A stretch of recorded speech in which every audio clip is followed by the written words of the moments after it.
This is The Process Shot. I'm Michael, I'm stuck in a haunted movie theater, and I've seen Apollo 10 and a Half, A Space-Age Childhood.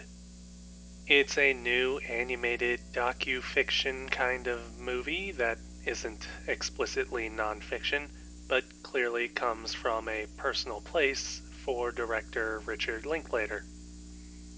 From the point of view of its main character, Stan, looking back upon his childhood as he grew up in the late 1960s, he remarks upon the popular culture of those years, the local Texas landscape and its landmarks, and his memories of the Apollo space program.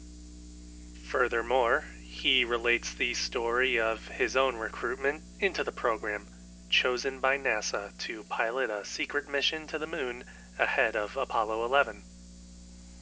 That particular storyline is what opens up the movie, and it does so with enough energy to set the sort of tone that would be fitting for an adventure movie with such a plot. The thing is that after about 5 or 10 minutes of an initial setup, it pivots almost without warning into an hour of Stan's nostalgic reminiscing, and doesn't go back for quite a while. Granted, it's not something unwelcome at all, but it just comes out of left field. I will say that the nostalgia trip isn't quite a story in itself, but more like a rundown of the late 60s, naming things off almost methodically, rather than letting them come into the story more naturally or through a narrative. It does build up the world and its characters, most of all Stan's family and each member's individual quirks, and it certainly does paint a nice picture of his environment and influences. Still, it might feel like filler at some times for those hoping for something a bit more directly character-driven.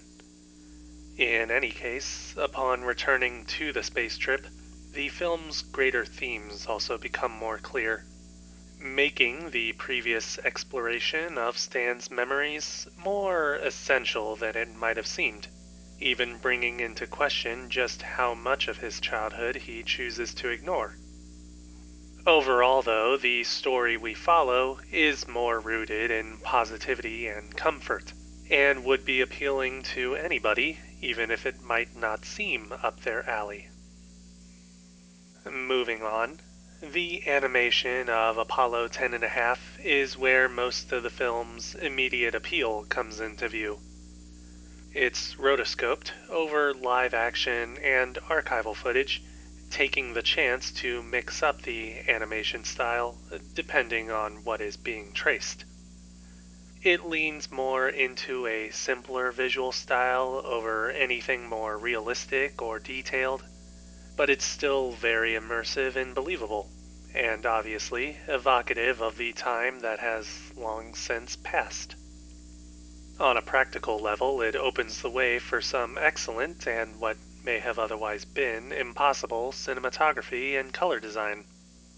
Most of all, I find it representative of the very state of memory and nostalgia, and how what we remember can never be the real thing, no matter how close we come.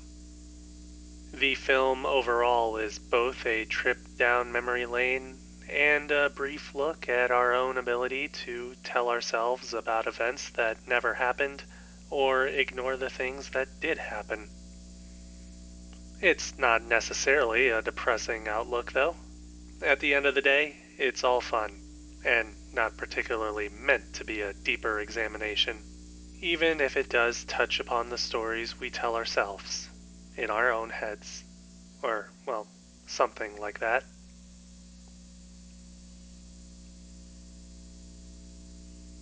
Apollo 10 and a Half, A Space-Age Childhood. Richard Linklater, 2022. 4 stars. I definitely say it's worth giving a watch.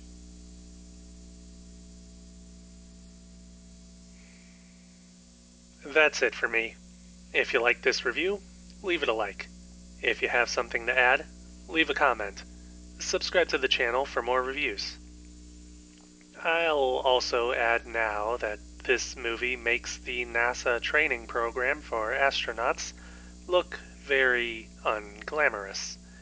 And yet, I still don't know if I should have stuck to trying to become one when I was a kid.